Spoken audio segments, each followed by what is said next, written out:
Hello everyone, welcome to our channel Shiksha Diksha Hindi class में। मैं आपकी हिंदी टीचर सोनम है। आज मैं आपके साथ सूर्यकांत त्रिपाठी निराला जी द्वारा रचित कविता बादल राग कविता लेकर आई हूँ। तो आज हम लोग बादल राग कविता को जो है पढ़ेंगे। आप जानते हैं बादल राग कविता सूर्यकांत त्रिपाठी निराला जी द्वारा रचित है और ये जो कविता है ये परिमल काव्य संग्रह से लिया गया है। कहाँ से? तो याद रखेंगे, परिमल काव्य संग्रह से।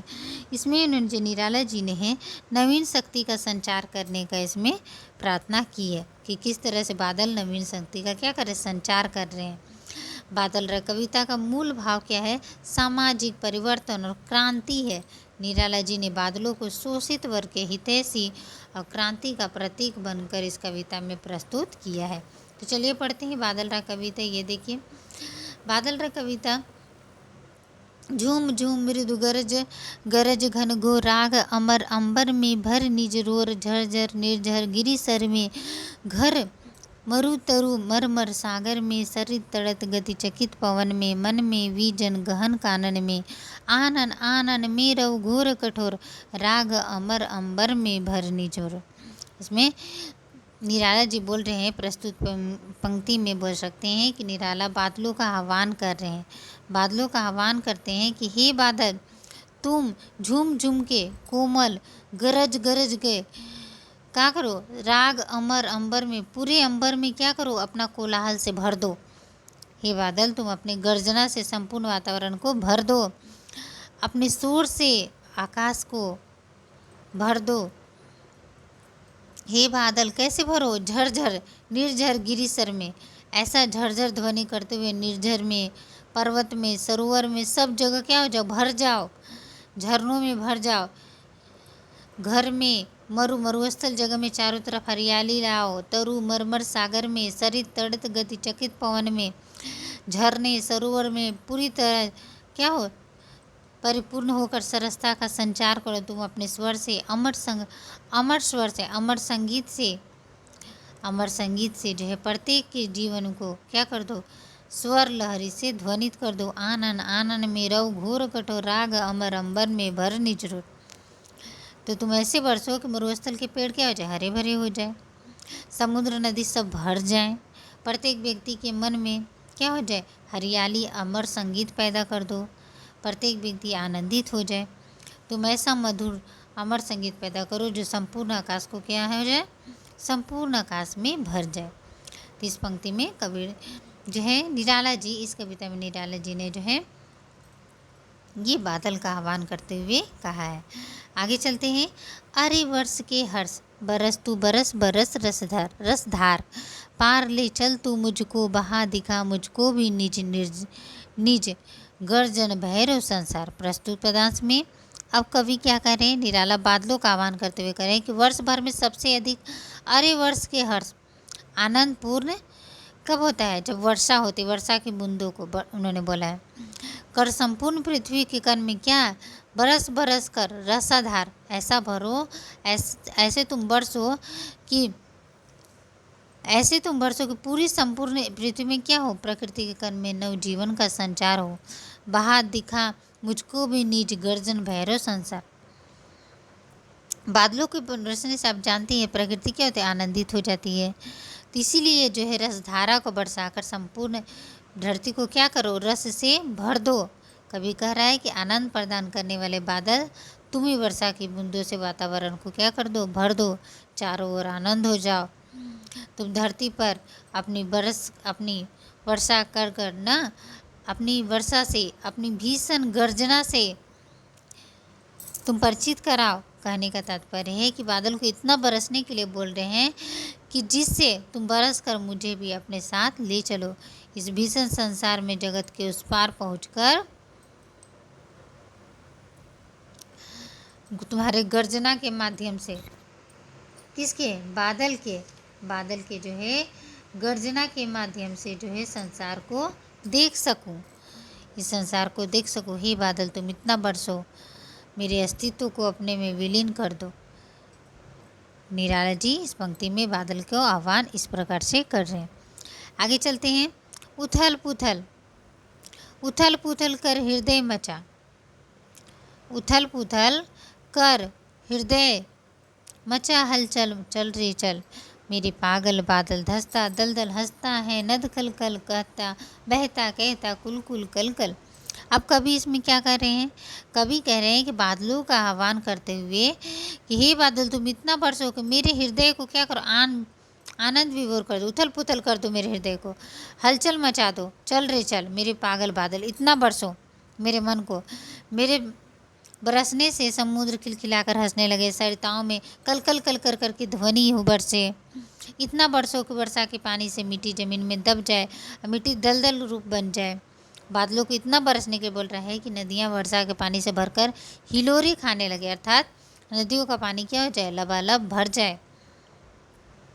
नदियाँ कलकल करने लगे, कलकल की ध्वनि से बहती रहे, संपूर्ण पृथ्वी क्या हो जाए, भाव विभोर होकर खिलखिलाने लगे। इस तरह से जो है निराला जी निराला जी जो है बादलों का आह्वान करते हैं।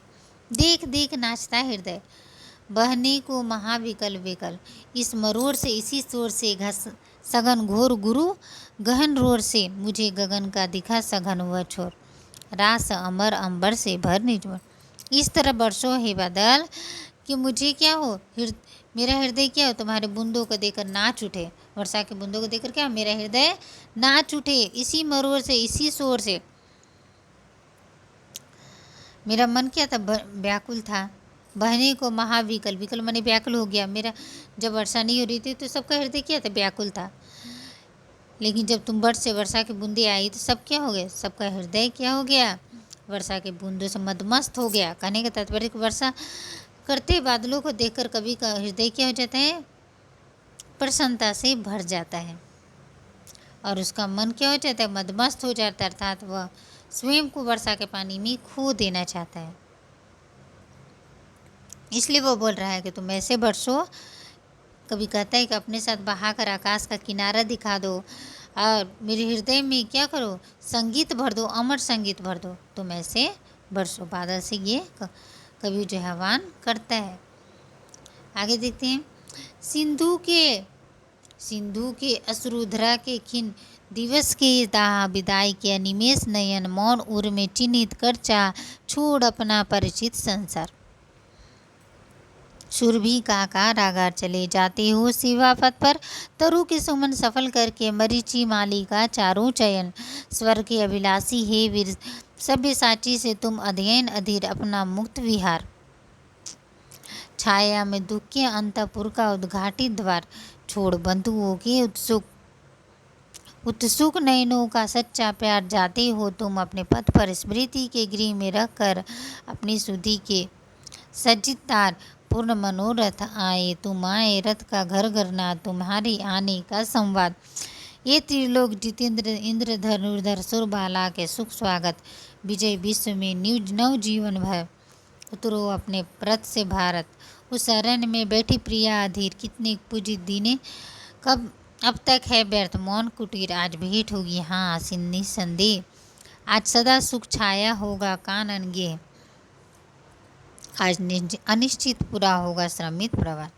बादल के आह्वान से देखिए स्थिति का वर्णन कर रहे हैं कि धरती जो उदास और दुखी थी और आकाश में बादल छाए हुए हैं, मौन उर में हृदय में चिन्हिती का जो है कर चाह का यह दर्शाते हुए लोग बादल के आने की इच्छा को दबाए हुए हैं। बादलों को ऐसे पथिक रूप में चित्रित करते हैं जो सुगंधित फलों के कारागार को छोड़कर सेवा के मार्ग पर चल पड़ता है।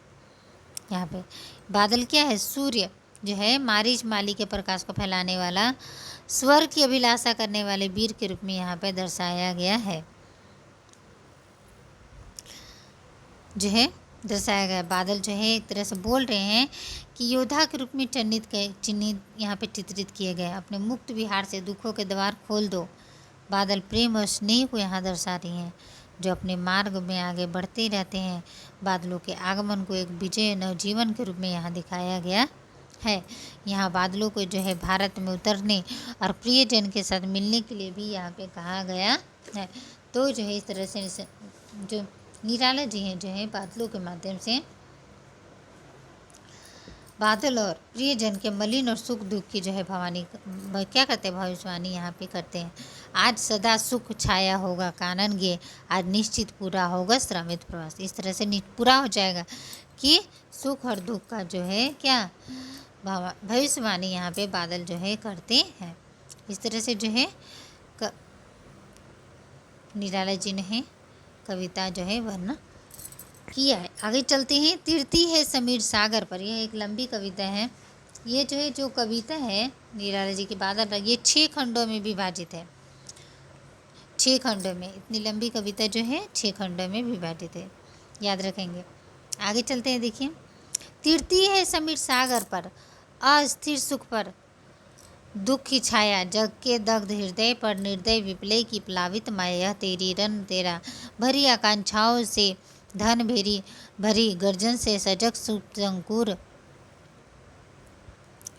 अंकुर उर में पृथ्वी के आशाओं से नव जीवन की ऊंचा कर सिर तक रहे हैं विप्लव के बादल। अब यहाँ पे देखिए, यहाँ पे क्या बोल रहे हैं कवि यहाँ पे बोल रहे हैं कि उपरोक्त पंक्ति में क्या बोल रहे हैं कि कवि ने बादलों को क्रांति का प्रतीक यहाँ पे बताया। किसका प्रतीक? तो यहाँ पे जो है क्रांति का प्रतीक बताया। कभी कह रहे हैं कि बादल वायु रूपी सागर में ऐसे तैर रहे हैं, तैरती, यहाँ देखिए लिखा ना, तीरती है समीर सागर पर। समीर मतलब हवा, हवा ऐसी सागर पर तीर रही है जैसे जो है कहने का कह रहे हैं कि मानव जीवन सुख दुख हवा के समान है, आज है तो कल नहीं है, दोनों आते जाते रहते हैं, अस्थिर सुख और दुख की छाया। कभी क्या कहना चाहिए कि जिस तरह से हवा है वैसे ही सुख और दुख मानव के जीवन में अस्थिर है, कभी आएगा सुख कभी दुख आएगा, अस्थिर है। जग के दग्ध हृदय पर निदय पल्लव की पल्लावित माला, अर्थात संसार जो है यहाँ पे बोले संसार के जले हुए हृदय पर निर्दय विनाश रूपी माया के रूप में बादल हमेशा स्थित। जग के दग्ध हृदय पर निर्दय विप्लव के प्लावित माया हमेशा क्या रहते हैं, हमेशा जो है बोल रहे हैं यहाँ पे कि बादल दुख और शोषण से ग्रस्त संसार पर जल बरस कर शोषण के खिलाफ लोगों के मन में दबी क्रांति को बीज को क्या करें, अंकुरन करें। क्या तेरी रन तेरी भरी आकांक्षाओं से धन भेरी गर्जन से सजग सुप्त अंकुर उर में पृथ्वी की आशाओं से नव जीवन के ऊंचा कर सिर तक रहे हैं विप्लव के बादल। और हृदय में कैसा आशा है, हृदय में ऐसा आशा है, कहने का अभिप्राय है कि एक दिन जो है क्या होगा, कहने का है कि इस क्रांति की हुंकार ने कमजोर को व्यक्ति को शोषण के विरुद्ध संघर्ष के लिए तैयार हो जाएगा। कभी बोल रहे ये विप्लव के बादल है, पृथ्वी के अंदर जो अंकुर नए जीवन सुप्त अंकुर नए जीवन की आशा में सिर उठाकर मुझे देख रहे हैं, अर्थात शोषण का शिकार हुए लोग अपने मन में अपने उद्धार की आशाएं लिए क्रांति की ओर क्या कर रहे हैं, ताक रहे हैं, विप्लव के बादल ताक रहे हैं। कि जो शोषित लोग हैं, शोषण का शिकार हुए लोग हैं, अपने मन में उद्धार की आशा लेकर जो है क्या कर रहे हैं, क्रांति की क्रांति होगा तो हम सभी क्या हो जाएंगे, हम सभी स्वतंत्र हो जाएंगे। इस तरह से जो है यहाँ पे निराला जी ने वर्णन किया है। आगे चलते हैं। देखिए,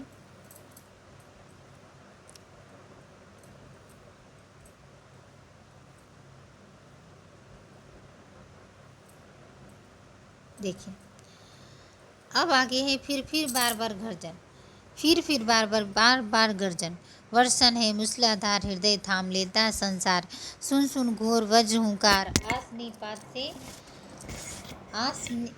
असनिपात से साहित उन्नत सत्सबीर, छत विछत हतु अचल शरीर, गन गन स्पर्शी स्पर्धा धीर, हंसते हैं छोटे पौधे लघुभार, सस्य अपार, हिल हिल हिल खिल खिल, हिल हिल खिल खिल, हाथ हिलाते तुझे बुलाते हैं, विप्लव रव से छोटे ही हैं शोभा पाते। इसमें क्या बोल रहे हैं, कभी बोल रहे हैं विप्लव बादल से कि तुम बार बार गर्जना करते हो, मूसलाधार बारिश करते हो, फिर बार बार गर्जन, वर्षण है मूसला, तुम बार बार बरसते भी हो मूसलाधार, हृदय थाम लेता संसार, सुन सुन हृदय जब तुम गरजते हो इतने जोर से तो ये पूरा संसार क्या कर थाम लेता है, एकदम तुम्हारा घोर वज्र हुंकार के जैसा। ये क्या हो जाता है, संसार वहीं थम जाता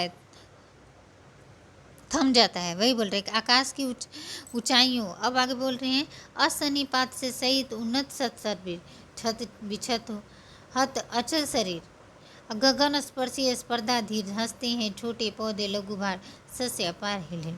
यहाँ पे बोल रहे हैं कि आकाश की ऊंचाई को छूने की इच्छा रखने वाले जो ऊंचे पर्वत है, बिजली गिरने से वो भी क्या हो जा रही है, नष्ट हो जा रही है। क्या हो जा रही है, असनिपात से सहित उन्नत सत्सर्पित छत बिछते हुए अचल से वो भी क्या हो जाती है, नष्ट हो जाती है। इसके विपरीत पर्वतों के खंडित होने पर पौधे हंसते हैं, हरियाली प्राप्त होते हैं और प्रसन्न होकर हाथ हिलाकर मुझे, अर्थात बादल को क्या करें, हंसते हैं छोटे पौधे लगभग जब स्पर्श होता है गगन से, स्पर्श पाकर जो है हंसने लगते हैं छोटे पौधे सस या पार हिल हिल खिल खिल हंस हल हिल हिल हिल हिल कर खिलखिला कर क्या करने लगते हैं, हंसने लगते हैं। और क्या कहते हैं, कह रहे हैं कि हाथ हिलाते तुझे बुलाते विप्लव से छोटे ही। हे बादल तुमको हाथ हिलाकर आप लोगों को बुला रहे हैं, हे बादल तुम आओ छोटे तुम बरसो, जिससे क्या होगा, जो गरीब तबके के लोग हैं, निम्न वर्ग के लोग हैं, वो नव जीवन का उनमें क्या होगा, संचार होगा, खेती बाड़ी करेंगे, वर्षा होगी तो वे लोग अपना धन उपजाएंगे, किसान खुश होगा। तो इस तरह से इन्होंने जो है इसमें वर्णन किया है। आगे चलते हैं। अटालिका नहीं है रे आतंक भवन, सदा पंख पर ही होता जल पिपलव प्लावन, क्षुद्र प्रफुल्ल जलस से सदा छलकता नीर, रोग शोक में भी हंसता है सव सव का सुकुमार शरीर, रुद्ध कोष है क्षुब्ध तोष अंगना अंग से लिपटे भी आतंक अंग पर कांप रहे, धनी वज्र गर्जन से बादल त्रस्त नयन सुख मुख ढाप रहे। इसमें क्या बोल रहे हैं, देखिए अटालिका नहीं है, इसमें निराला जी क्या बोल रहे हैं कि हे बादल, पूंजीपतियों के द्वारा जो ऊंचे मकान है वो सब कहाँ है, नहीं है, नहीं है आतंक भवन, और नहीं ही आतंक भवन है। पूंजीपति लोगों को क्या है, गरीबों का शोषण करना है। तो वही बोल रहे हैं सदा पंख पर होता है जल विप्लव जो विप्लव प्लावन, कभी करें कि सदैव कीचड़ पर ही अत्यधिक वर्षा के कारण होने वाली बाढ़ का प्रभाव होता है। पंख पर मैंने क्या हो गया, सदा पंख पर कीचड़ पे ही होता है जल प्लावन, जल विप्लव प्लावन, क्षुद्र प्रफुल्ल जलस से सदा छिलकता नीर, और भयंकर जल प्रलय से सदैव क्या होता है, कीचड़ पे होता है यही जल, कमल की जब कोमल कुंपड़ियों पर पड़ता है तो और भी क्या हो जाती है, जल विप्लव प्लावन, क्षुद्र प्रफुल्ल जलस से सदा छलकता, जब पड़ती है कोमल पंखुड़ियों पर तो वो क्या होता है, सदा छलकता नीर, वो क्या होता है, छलकने लगता है, क्या होता है, जल जाए तो वो और विकसित होने लगता है, कौन, कमल की कोमल पंखुड़ियाँ। रोग शोक में भी हंसता है सैव सौ का सुकुमार शरीर, और जो रोग में भी सुख में भी दुख में भी किसका, सैसों का सुकुमार, निम्न तबके के जो लोग हैं उनके बच्चे कोमल शरीर के होते हैं, रोग में भी हमेशा मुस्कुराते रहते हैं, रोग शोक में भी हंसते हैं सैसों का सुकुमार शरीर, रुद्रकोश है रुद्रकोश और क्षुब्ध तोष, पूंजीपतियों ने जो धन पे इकट्ठा किया, धन इकट्ठा करके उन्हें शांति प्राप्त नहीं हुई है, तो ही बोल रहे हैं कि रुद्ध कोष है क्षुब्ध कोष है, अंगना अंग से लिपटे भी आतंक अंग पर काँप रहे, धनी व्रज गर्जन से बादल त्रस्त नयन मुख ढाप रहे। इसमें ही बोल रहे हैं कि जब बादल आती है तो क्या होता है, धनी वर्ज गर्जन से बादल, धनी वर्ग के लोग क्या होते हैं, पूंजीपतियों में उन्होंने धन पर कब्जा कर रखा है, धन इकट्ठा भी कर, फिर भी उन्हें क्या है, शांति नहीं है। तो वही बोल रहे हैं कि क्रांति की सर्जन सुनकर भय से अपनी आंखें बंद किए हुए तथा मुंह को छिपाए हुए कौन है, जो पूंजीपति लोग हैं, वो बोल रहे हैं कि धनी वज्र गर्जन से बादल त्रस्त नयन मुख ढाप रहे, अपने मुख को क्या कर रहे हैं, और नयन को क्या कर रहे हैं, ढाप रहे हैं, क्या कर रहे हैं, ढाप रहे हैं। तो इस तरह से निराला जी ने इस पंक्ति में जो है वर्णन किया है। आगे चलते हैं, देखिए आगे क्या है,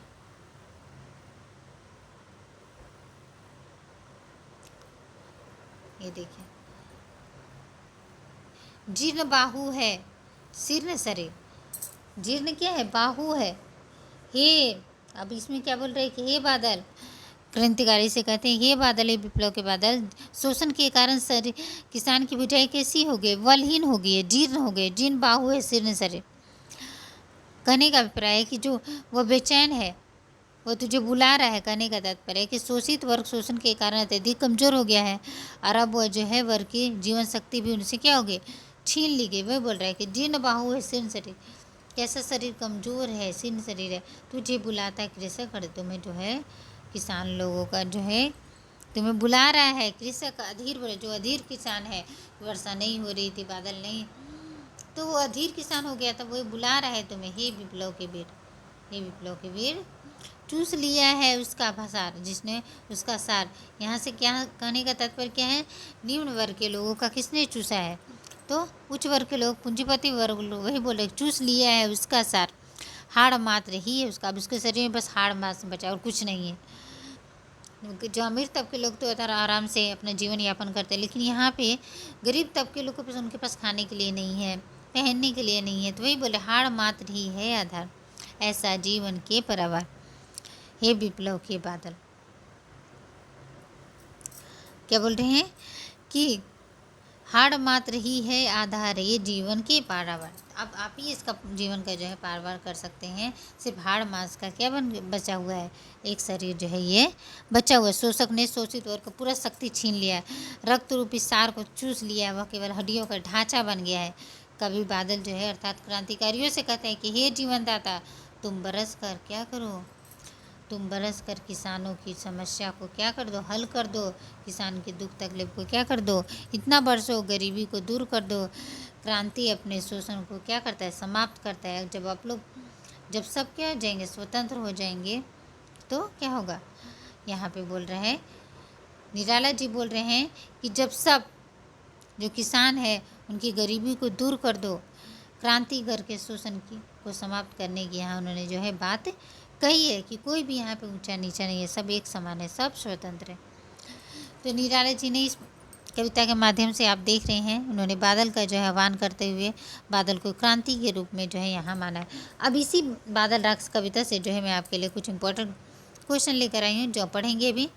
देखिए, बादल राग बताइए, बादल राग के कवि का क्या नाम है? आप जानते ही हैं, सूर्यकांत त्रिपाठी निराला, कमलकांत त्रिपाठी निराला, नागार्जुन या मुक्तिबोध। बादल राग कवि का नाम आप जानते हैं, इतनी बार हम लोगों ने पढ़ा, याद हो गया होगा आप लोगों को। कवि बादलों का आह्वान किस रूप में करते हैं? ये भी अभी हम लोग पढ़े हैं, वर्धा रूप में, क्रांति रूप में, शांति रूप में, मजदूरी। तो कवि जो है बादलों का आह्वान क्रांति के रूप में करते हैं। किसकी? क्रांति। बादल राग कविता कितने खंडों में प्रकाशित है? अभी मैंने आप लोगों को बताया 5, 4, 3, 6। कितने खंडों में? तो बादल राग जो कविता है वो 6 खंडों में प्रकाशित है। आगे चलते हैं, बादल राग कविता किस काव्य संग्रह से ली गई है? आपको पता ही है, मैंने बताया है, अनामिका से, परिमल से, गीतिका से, इनमें से कोई नहीं। तो बादल राग कविता परिमल काव्य संग्रह से ली गई है। किससे? परिमल से। आगे चलते हैं, निराला जी का प्रथम काव्य संग्रह है, इसमें आप लोगों को बता रहे हैं कि निराला जी का प्रथम काव्य संग्रह क्या है? परिमल, सरोज स्मृति, अनामिका, गीतिका। तो सही आंसर होगा क्या? अनामिका। अनामिका जो है आपका निराला जी का प्रथम काव्य संग्रह। आगे चलते हैं, क्रांति का अग्रदूत कौन है? चलिए बताइए, क्रांति का अग्रदूत बादल है, वर्षा है, ईश्वर है या मनुष्य है? क्रांति का अग्रदूत जो है कौन माना जाता है? अभी बताया मैंने आप लोगों को, बादल माना जाता है। झूम झूम मृदु गरज गरज घन घोर राग अमर अंबर में भर निजरोर। इस पंक्ति जो किस काव्य से ली गई? चलिए बताइए, किस काव्य से ली गई है? राम की शक्ति पूजा, सरोज स्मृति, बादल राग या कुकुरमुत्ता। अभी हम लोगों ने पढ़ा कि हे बादल तुम झूम झूम के आओ, राग मृदु गरज गरज कर घन घोर लेकर आओ। तो क्या होगा सही आंसर? इसका आंसर होगा बादल राग। गरज गरज में कौन सा अलंकार है? चलिए बताइए, ऑप्शन पढ़ते, पुनरुक्ति, प्रकाश अलंकार, अनुप्रास अलंकार, यमक अलंकार, इनमें से कोई नहीं। तो गरज गरज में जो है आपका पुनरुक्ति प्रकाश अलंकार है। कौन सा अलंकार है? पुनरुक्ति प्रकाश। चलिए आगे चलते हैं, ये देखिए, बादल राग गद्य की कौन सी विधा है? बादल राग कौन सी विधा है? ऑप्शन पढ़ते हैं, कहानी है, कविता है, उपन्यास है, नाटक है। सही सही बताइए, बादल राग जो कविता है या गद्य है, ये कौन सा विधा है? कविता विधा है। कौन सा? कविता। बादल राग जो गद्य की कौन सी विधा है, याद रखेंगे, तो कविता है, ये काव्य बोल सकते हैं। बादल राग काव्य में जो है कौन सा छंद का प्रयोग हुआ है? निराला जी ने कौन सा छंद का प्रयोग किया है? तो बताइए आंसर क्या होगा? बादल राग कविता में जो है निराला जी ने जो है किस छंद का? मुक्तक छंद का प्रयोग। किस छंद का? मुक्तक छंद का प्रयोग किया है। मैंने पहले भी बताया था कि निराला जी की कविताओं में हमें मुक्तक छंद देखने को मिलता है। तो आज के लिए इतना ही फ्रेंड्स, मिलते हैं नए वीडियो में नए टॉपिक के साथ। अगर आपको वीडियो अच्छी लगे तो प्लीज़ मेरे चैनल को लाइक शेयर सब्सक्राइब अवश्य करें। कमेंट में ज़रूर बताएं कि क्लास कैसा था। और जो भी नए आने वाले भाई बहन हैं तो वो मेरे चैनल पे जाकर जो है, आप अगर आपको टेलीग्राम का लिंक चाहिए तो आप मेरे चैनल में जाकर डिस्क्रिप्शन बॉक्स में वहाँ पे टेलीग्राम का लिंक दिया गया है, आप उससे जुड़ सकते हैं। और जो भी मेरे चैनल पे नए आने वाले मित्रगण हैं वो जो है सब्सक्राइब कर लें, ताकि आगे आने वाले वीडियो का आपको नोटिफिकेशन ऐसे ही मिलती रहे। तो मिलते हैं नए वीडियो में नए टॉपिक के साथ। Thank you everyone, thank you.